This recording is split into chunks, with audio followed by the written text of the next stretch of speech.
Oi, gente. Espero que todos vocês estejam bem, com saúde e com foco. Hoje o nosso encontro é diferente. Nós estamos resolvendo questões do vestibular, no caso do nosso encontro FUVEST 2020. Eu escolhi duas questões de muito trabalho, de muito bom gosto. Eu espero que você aprenda com a minha resolução. E qualquer dúvida, estou à tua disposição. São questões que trabalham mais do que um assunto. Não se fixam apenas na primeira questão, por exemplo, em química orgânica, na isomeria. Trabalha também força intermolecular. Na segunda questão, eu vou trabalhar estéquio, eu vou trabalhar uma soma de reações para fazer uma global, eu vou trabalhar a fórmula de Lewis, eu vou trabalhar volume, ok? Então, são questões que mexem com a química como um todo. Eu sempre aprendo com o FUVEST e acredito que você também. Então, vale muito a pena esse encontro. Veja, a questão de número 1 fala que um médico, Hans Krebs, e o químico Fredor Linen foram laureados com o Prêmio Nobel de Fisiologia e Medicina em 1953 e 1964, respectivamente, por suas contribuições ao esclarecimento do mecanismo do catabolismo de açúcares e lipídios, que foi essencial à compreensão da obesidade.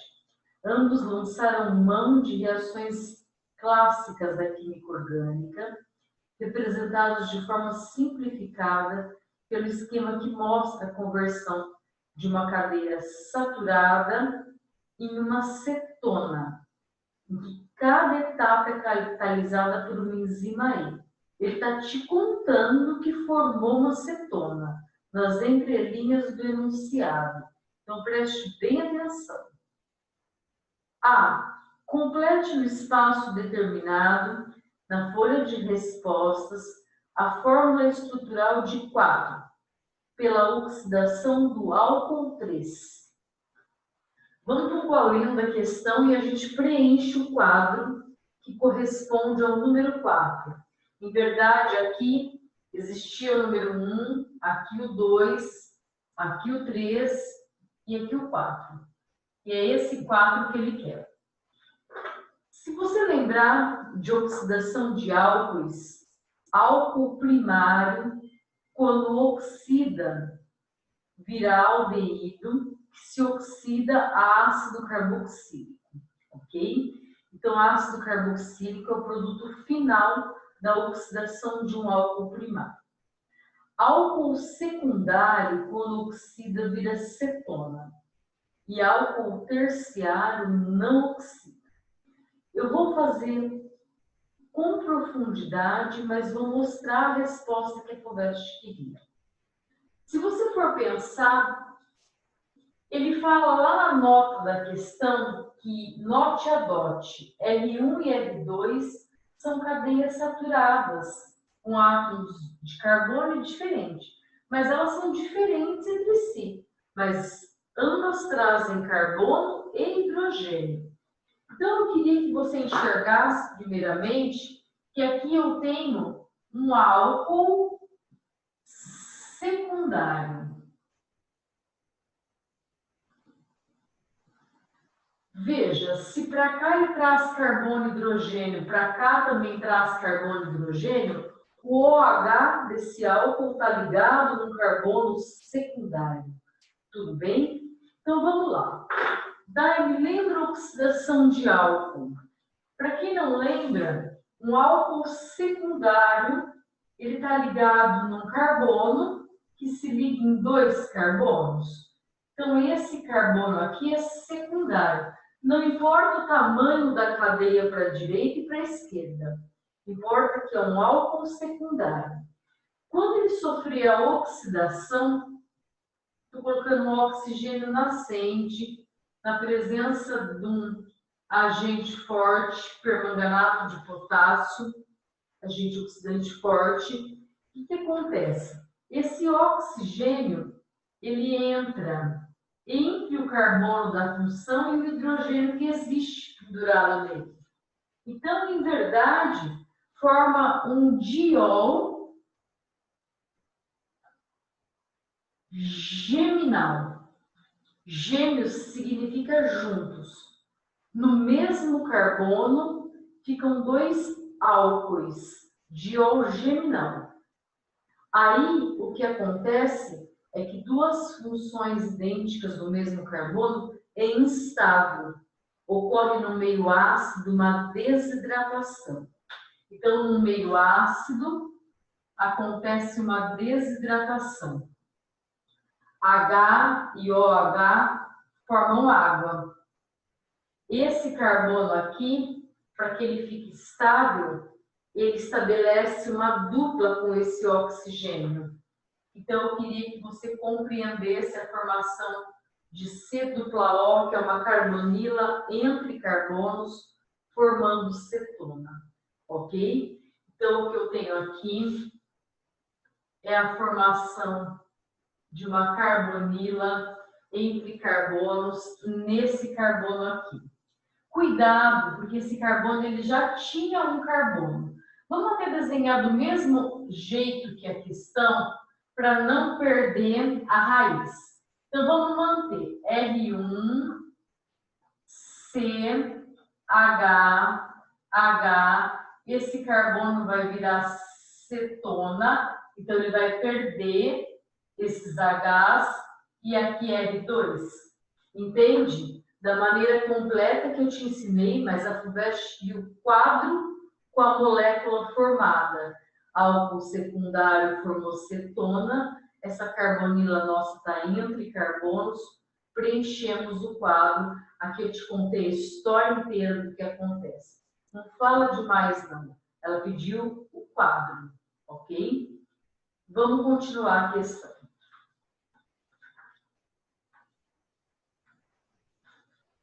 Numa questão mais aprofundada, repare também, uma dica minha, que o carbono da função que se modificou, ele aumenta o NOx. Então, ao pé da letra, o carbono que se transforma oxida, ok? Letra B. Identifique pelo número qual das espécies 1, 2 ou 3 possui isomeria cis-trans. O que são os isômeros da forma cis-trans? Ele na forma cis e ele na forma trans, ok? Então, vejam. Eu vou apagar o que eu te contei para fazer a questão.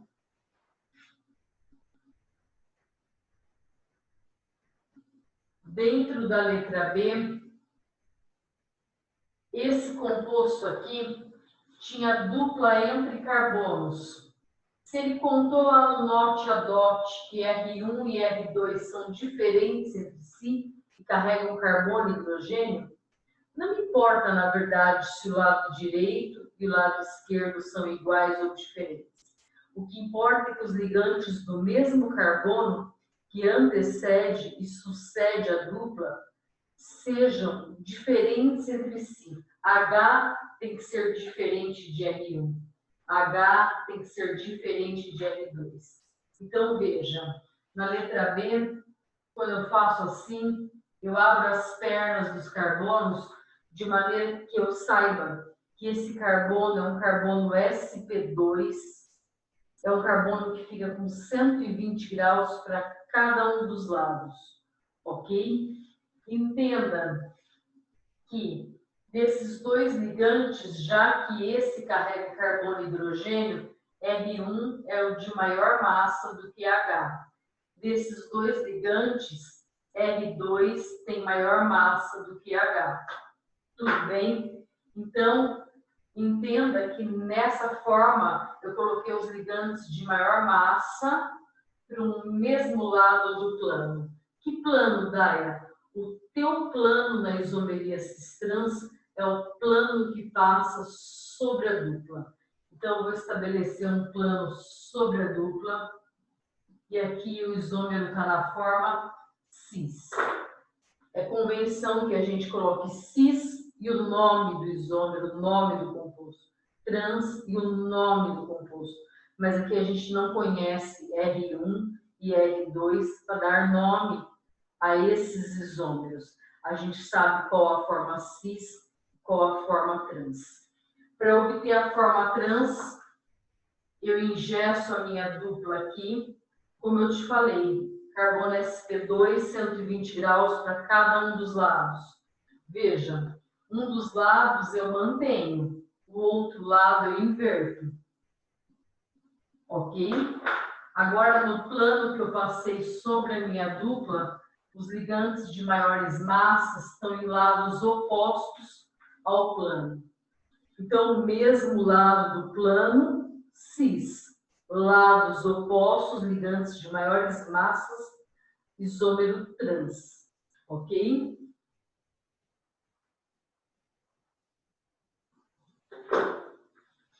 Olha, anota, veja se ficou muito claro para você a maneira com que eu representei. Cuidado, porque eu vejo muito aluno em prova de vestibular colocando isso aqui tudo retinho e pendurado. Para mim, você não representou a forma cis nem a forma trans. Se é uma isomeria espacial, você tem que respeitar os ângulos, ok? Então, preze pelo carbono sp2 ter o ângulo de 120 graus para cada um dos lados, certo?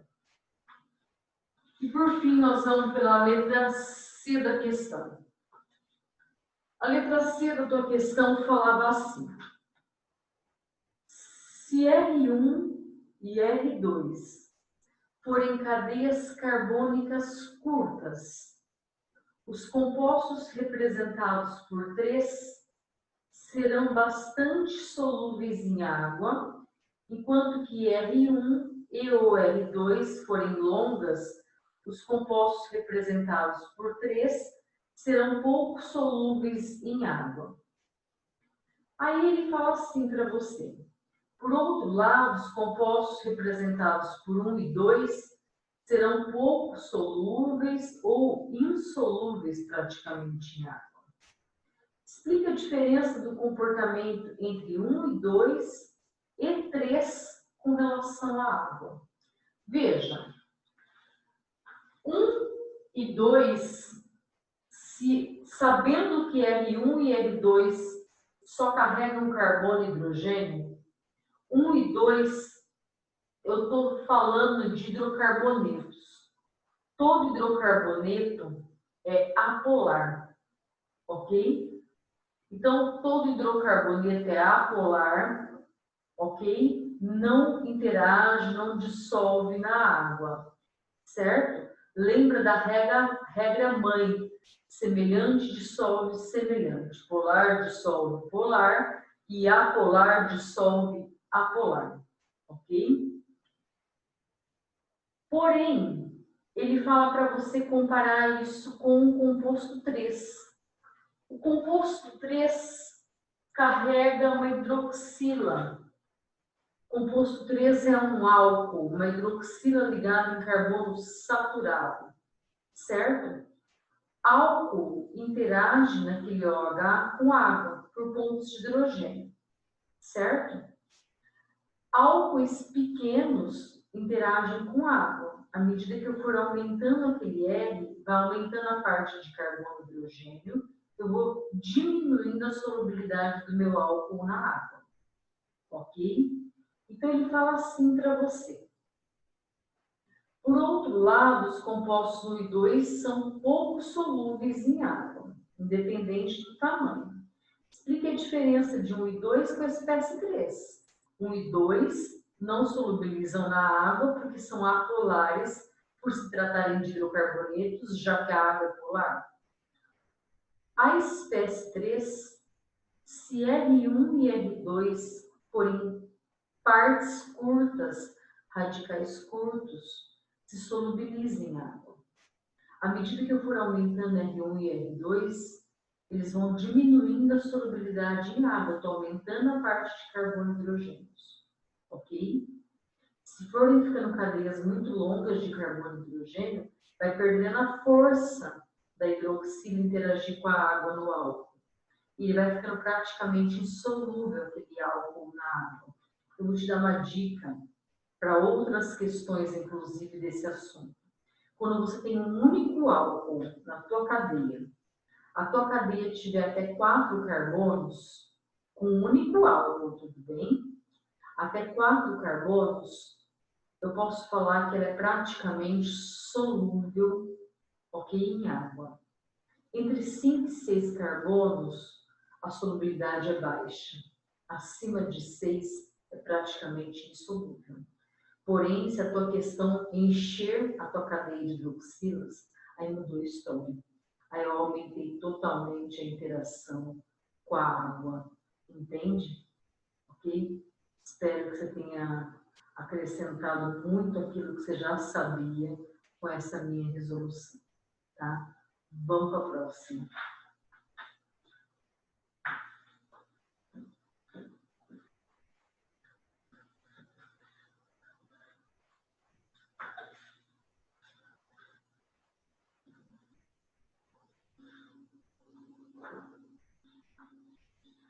Na próxima questão que eu te enviei, a questão número 2, fala que a Arla 32 é uma solução de aproximadamente 32 gramas de ureia. Ureia, para quem não lembra, é uma diamida.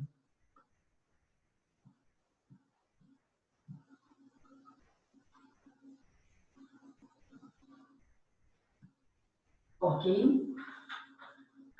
Em 100 ml de água, utilizado em veículo a diesel para diminuir a emissão de óxido de nitrogênio, NO e NO2, que podem causar problemas ambientais quando em excesso na atmosfera.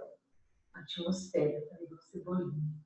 A solução de Arla, ao ser adicionada aos gases de escape do motor, em alta temperatura, forma amônia, NH3. Reação 1. Na etapa seguinte, a amônia reage. Então, a amônia vai ser consumida. Essa amônia aí, ela tem sumida global. Ela é um composto intermediário, é formado na primeira etapa e consumido na segunda. Ok? Então, ele dá as duas etapas. Na letra A, ele pede a fórmula de Lewis para a ureia. Isso que eu fiz ali para te lembrar que a ureia é estrutural. A de Lewis mostra os elétrons, inclusive os elétrons que não fazem ligação. Então, aqui eu tenho o O, eu tenho que mostrar os elétrons, inclusive, que não fazem ligação ao redor do O. Reparem que eu respeitei, inclusive, os ângulos. O N faz 3 ligações, 2 com cada H, uma com cada H, 2 Hs para cada N, ok? Cada N se liga uma vez com carbono. O carbono faz 4 ligações, 2 com N, 2 com O, ok? Uma com cada N, perdão, ok? 2 com O, certo? Então, aí está a fórmula de Lewis. Ela sempre carrega, inclusive, os elétrons não ligantes. Aí ele fala para você assim na letra B. Calcule quantos litros de solução de Arla 32 são necessários para consumir todo o NO2, produzido numa viagem de 100 km. Considerado que a quantidade de NO2 formada por esse veículo é 460 miligramas para 1 km. Então, isso daí você já pode proporcionar para 100 km, vezes 100. Tudo bem? Que vezes 100, ok? Você vai multiplicar aí pelos 100 km, certo? Então, olhem aqui para mim. Veja se você me entende. Eu fiz a global de acordo com as duas reações que você tinha. Então, volta nas duas. Eu vou consumir a amônia, que era o meu composto intermediário. Eu multipliquei a primeira etapa por 4. Então, fiquei com 4 mols da ureia.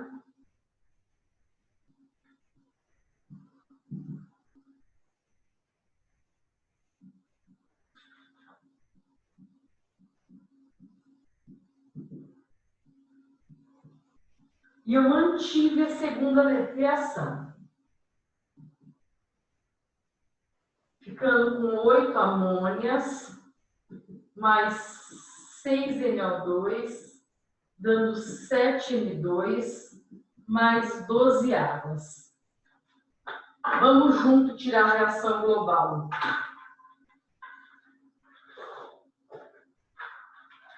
Reagente de um e produto da outra na mesma quantidade já era, certo, gente?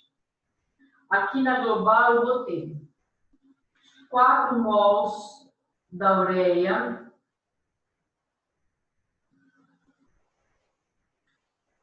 o NO2 não tem com quem eu cortar, mas 6NO2. A água, se eu tenho 4 no reagente e 8 no produto, eu subtraio.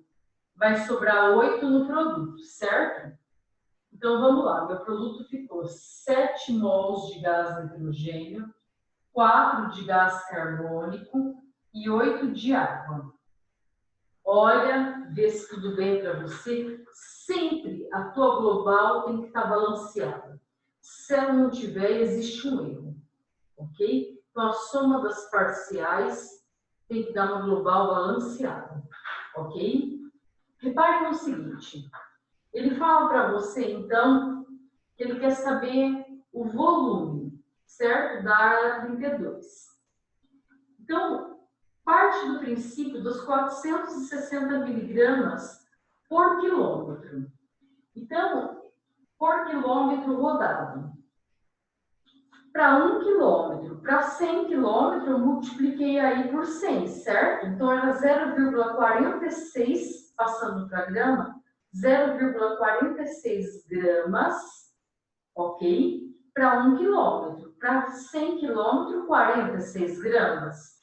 Então, eu venho embaixo do óxido e coloco 46 gramas, certo? Agora já está proporcional aos 100 quilômetros. Aqui eu vou achar a massa de ureia, que eu chamei de X. Tudo bem? Sempre o meu varal tem 2 bases. Eu consigo calcular aqui e aqui. Eu multipliquei por 4 a massa da ureia, que deu 4 vezes 60, 240 gramas. E aqui, 6 vezes 46, que é do NO2, ok? 46 mais 46, 92. 92 mais 92, 184. Então, por regra de 3, eu calculei o meu X, que deu igual a 40 gramas. Só que ele quer o volume, ok? Deixa eu puxar um pouquinho para não cortar para você. Só que ele pede o volume, certo? E não a massa. Se você pegar a Arla 32, o texto exibe isso. Que 32 gramas, lá no texto, são para 100 ml da água utilizada. Então, de acordo com o texto, vou por aqui, tá? 32 gramas, 100 ml, 0,1 litro. Como a gente utiliza 40 gramas dela, nosso volume eu chamo de V. Por regra de 3, eu cheguei no volume de 0,125 litros. Veja se ficou claro para vocês. É muito importante esse passo da questão.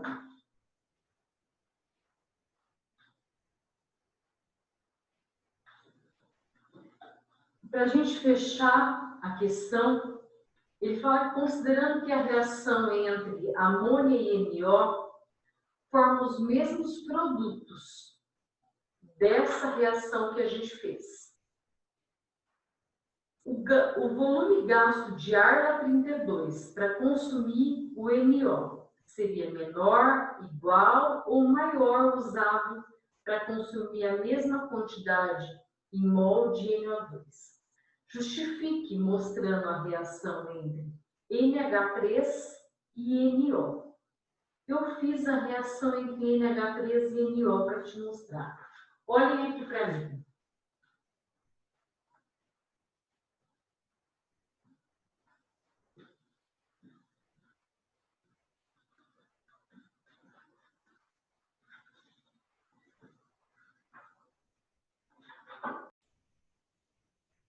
Pessoal, então, na letra C, ele quer saber qual das duas reações para a mesma quantidade de NO e de NO2, qual tem um consumo maior da Arla 32.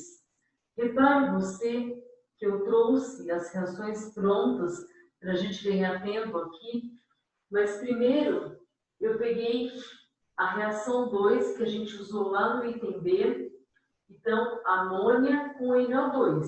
Essa reação estava pronta para você, ok? Da amônia com NO2 no item 2, lá no enunciado da questão, ok? Então eu trouxe essa reação.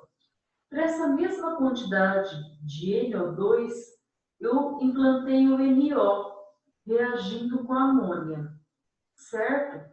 Já trouxe aqui uma reação balanceada de NO com amônia, produzindo gás nitrogênio e a água. No enunciado ele fala para você que os produtos serão os mesmos. Então a minha reação já está balanceada. Porém, embora a reação seja entre o gás do tipo óxido de nitrogênio, seja NO ou NO2, certo? Com a amônia, ele quer consumo da Arla 32, que é a diamida. Então, eu tenho que comparar essa reação com essa. Daí, como você chegou nessa reação? Se você lembrar, a gente tem como extrair a global, certo?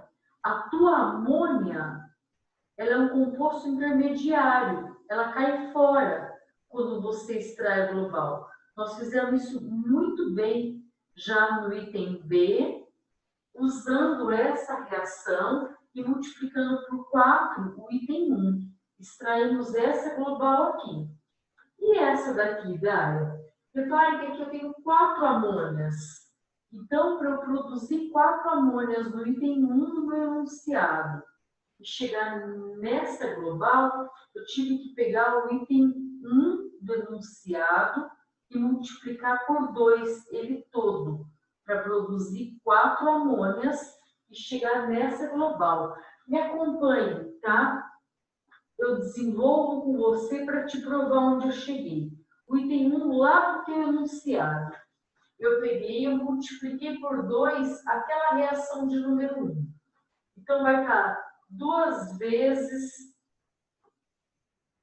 a diamida, que eu representei dessa maneira. Você entende que é o mesmo que está aí na tua questão? Está cortando um pouco para você. Ok? Mas, como eu multipliquei por 2, 2 águas, produzindo 4 amônia e 2 mols de gás carbônico. Quando eu extraio a global a partir dessas duas, a amônia cai fora. 2 mols de diamida está aqui. 6 de NO está aqui, ok? 5 de gás nitrogênio está aqui. 2 de CO2 está aqui. 2 águas de um lado e 6 do outro, eu obtenho 4 do lado do produto. Então, eu te provei de onde saiu, não veio do nada, ok? Só estava aí para a gente ganhar tempo, certo?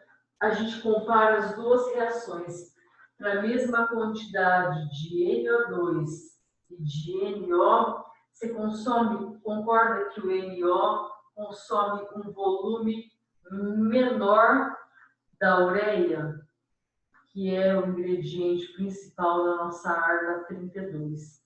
Então, aqui, para a mesma quantidade do óxido de nitrogênio na forma de NO, comparado com NO2, aqui há um consumo menor em volume de Arla 32, que é a nossa ureia, representada aqui pela diamida, ok? Diretamente proporcional. Esse volume nós encontramos já no item anterior. Espero que você tenha entendido. Uma questão muito completa, tanto na letra A, quanto na B, quanto na C, ok? Duas questões de peso muito grande. Pense sempre que FUVEST é FUVEST. É para quem pode, tá? É para você. Beijo bem grande, muitas saudades.